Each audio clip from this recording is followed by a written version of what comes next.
Oliver Twist, based on the novel by Charles Dickens. Chapter 1. Nobody's Baby. Take care of him. The young mother's whisper was as soft as the swirling snow outside, her face as white as the sheet that covered her. Feebly, she touched her newborn son, breathed a last sigh, and closed her eyes. "She's dead," announces Mrs. Man, the midwife. "What a nuisance! I'll have to get Mr. Bumble."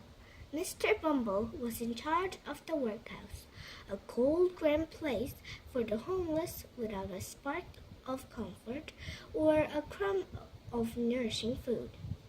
He didn't care if the inmates starved, as long as his own tummy felt warm and three times a day. No. As long as his own tummy felt warm and full. As long as his own tummy felt warm and full 3 times a day. Quickly, Mrs. Man unclasped the gold locket from the dead woman's neck and put it around her own. Opening it, she read the name Agnes engraved inside. There was the name Agnes. "Another orphan brat," raged Mr. Bumble when he saw the baby. "Who is he anyway?" "Who knows?" Mrs. Man yawned. His mother walked in yesterday off the street. She must have walked some distance. Her shoes were worn out. Good-looking girl, too. He must have a name, Mr. Bumble thought hard.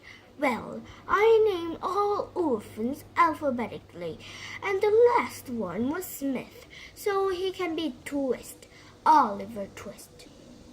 "Ooh, Mr. Bumble, you're clever," smiled Mrs. Man, fluttering her eyelashes at him. She wrapped Oliver in a scrap of cloth yellowed with age. Oliver opened his mouth and roared with all the force of his baby lungs. If he'd understood he was an orphan loved by no one, he would have cried even louder. Chapter 2. More means less. By the time Oliver was 7, he was sleeping in a dormitory with 50 other starving boys. Oh my gosh. "I'm so hungry I could eat a boy in the next bed," complained a tall, strong boy with wild, angry eyes. Let's see. The boy in the next bed gulped. "We must have food," he agreed. More food, he agreed hastily. "Let's draw straws to decide who's going to ask Mr. Bumble." Oliver's heart was thumping as he reached out to draw his straw. He pulled it close. "Oh no!" he cried. "It's me!" Supper, as usual, was gruel, a kind of thin, watery porridge with a few lumps of crystal floating. No, gristle floating in it. Crystal floating in it. The boys lined up in front of Mr. Bumble, who stood at one end of the dining room, a huge apron tied around his fat belly, ladling a small spoonful soup spoonful into each boy's bowl. They returned to their tables to eat their food, packed on benches as tight as sardines. Though not so plump. Though not so plump, their bowls never needed washing. Oh my God, why? They were licked clean in seconds until they shone like polished china. The boy sitting near Oliver kicked him under the table. "Go on, Oliver, ask now." Shivering with fear, Oliver walked the length of the room. He clutched his bowl so tightly his knuckles gleamed white. Oh, boy. A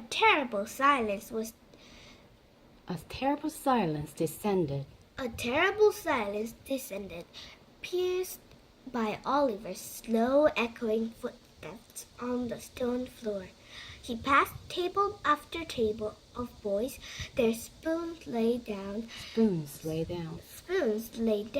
their empty bowls in front of them.